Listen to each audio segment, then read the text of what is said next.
It's an urge. It's an urge. Every champion has felt it. Every king has felt it. Every winner has felt it. Every soldier has felt it. Every victorious person has felt it. The urge to quit. Don't you give up on your dream. I don't care if you don't have the money, you don't have the help, and you don't have the family for it, and you don't have the background for it, and you don't have the friends for it. Don't you give up on your dream. Don't you do it. Don't you do it. Don't you do it. It may take you twice as long. You may have to take courses and classes. You might not read as fast. You might not move as quick. You might not have as much. But don't you quit. Through all the things I've gone through in my life, I had a lot of downs. How did I keep the faith? There was a couple of reasons. Number one, I know from living that if you quit whatever you're trying to accomplish, if you quit, whatever you were trying to accomplish can never happen. There's not even a remote possibility. If you quit, there is no chance of it popping back up again, coming back later. Quitting is guaranteed failure. Now, when you're trying, you're going to fail. But quitting, just stopping, that was the number one thing I understood. And then number two, you have to make sure that your dreams, your aspirations and goals are so big that not accomplishing them is not an option. And then the other layer of it is you're probably going to have some suffering to get there or some sacrifice to get there.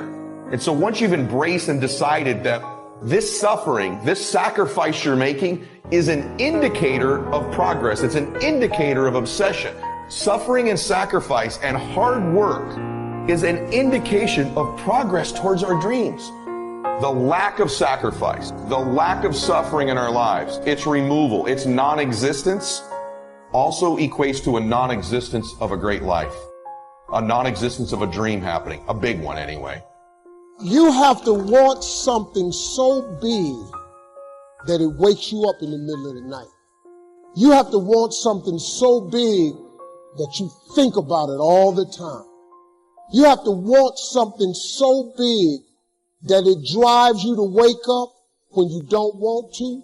It keeps you up at night when you long been sleepy.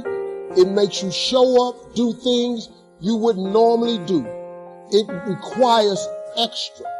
If you want to be extraordinary and not ordinary, if you want to be ordinary, live your life.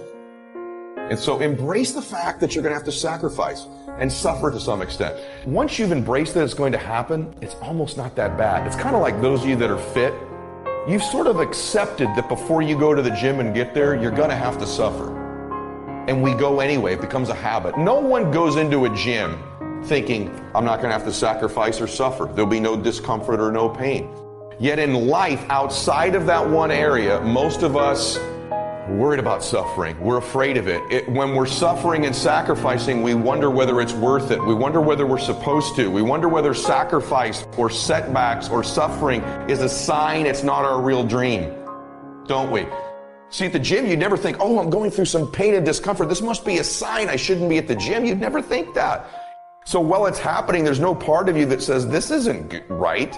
In fact, the indication of the pain and sacrifice and sweat, don't you feel better at the gym? You're like, wow, I really sacrificed today. I really suffered. So in that area, we all know to the extent we suffer and sacrifice is to the extent we grow.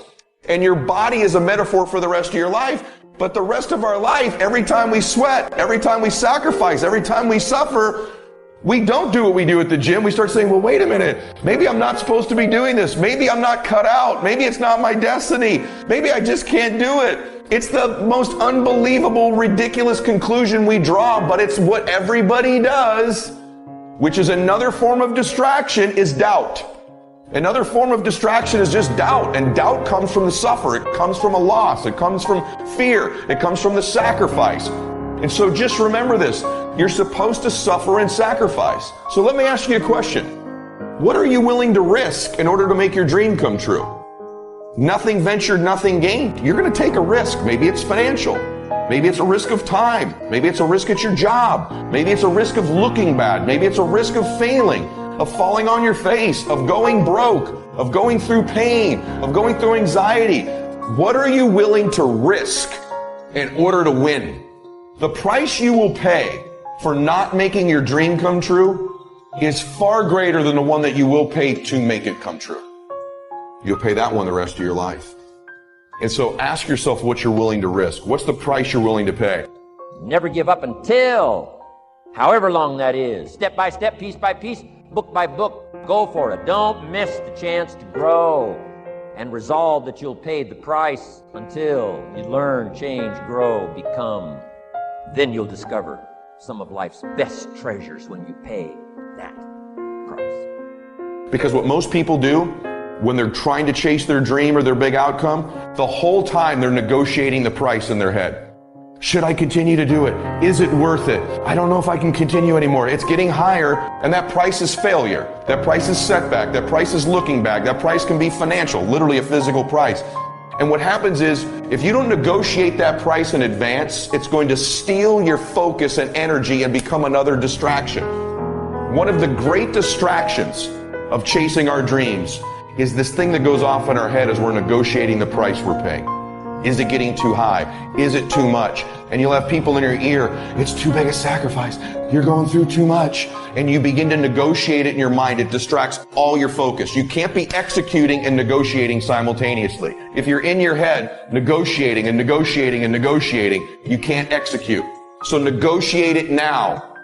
Negotiate it with me now. What are you willing to pay? For me, when I'm after something big, as long as it's legal, ethical, and moral, I'll sacrifice everything else.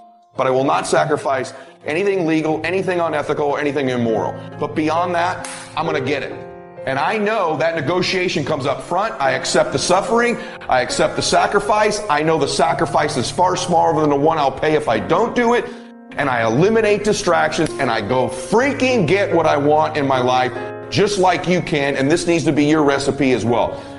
Successful people don't negotiate the cost of something. They negotiate whether it's worth it. What I'm telling you is if you really want something bad enough, it's worth it. It's worth it. So start to feed yourself the worth question over and over and over again, not the cost question. Cost is a distraction. Worth is a focus mechanism. This is so worth it. It's so worth it. It's so worth it. Focuses you. Cost distracts you. Now, if you don't want to do the extra effort, you finna be regular. There's nothing wrong with being regular. A lot of people are happy being regular. I just wasn't. I ain't want to be regular. I didn't want no regular house. I didn't want no regular car. I didn't want no regular clothes. I didn't want no regular checking account. I just didn't want it. I wanted to have an exceptional home. I wanted to have an exceptional bank account. I wanted to travel exceptional places. Now, if you don't want that, it's perfectly fine. You can be really happy being ordinary. But if something's burning in you, you got to deal with it. If you don't deal with it, you're going to be disappointed, man. See, being regular is cool. There's nothing wrong with it. You get a regular job, regular house, regular car, you get regular money. You go on vacation once a year, that's cool. No problem. Economy ticket, regular. See, let me tell you something. You know what you ought to do? Save your money and buy a first-class ticket. This is how you train yourself to be successful. Save your money, get an upgrade, buy a first-class ticket. Because when you sit in first class, you're going to understand something. The seats are wider. You get a choice of meals, chicken, beef, or fish. You get a bowl of warm nuts. They give you a hot towel to wipe your hands. Why do you think when their plane take off, they close the curtain to first class? They cannot let you see what the f is going on up there because you're going to want it back there, but you didn't pay to get it. Hey, what are they doing? They're serving warm nuts. Where's our nuts? Wait a minute. They didn't get charged for the food. Their food was free. They didn't pay for the headsets. They're watching all the movies. Why don't we have that? Because you didn't pay for that. So they closed the curtain so they don't have to deal with your regular ass. wondering what's going on in first class. Once you buy a first class ticket, it becomes very difficult now for you to walk past those seats. Because now you're going to know what's going on. So when you treat yourself first class, you are conditioning your mind to now behave and do the things that produce first class results. That's why Dick Gregory said, whenever you can treat yourself first class, you should, because it conditions the mind. Once you fly first class, you never go back. All you got to do is you can condition yourself. Once you buy a really nice dress, you don't want a cheap dress no more. You want another nice dress. I'm telling you, man, being successful is a mental condition.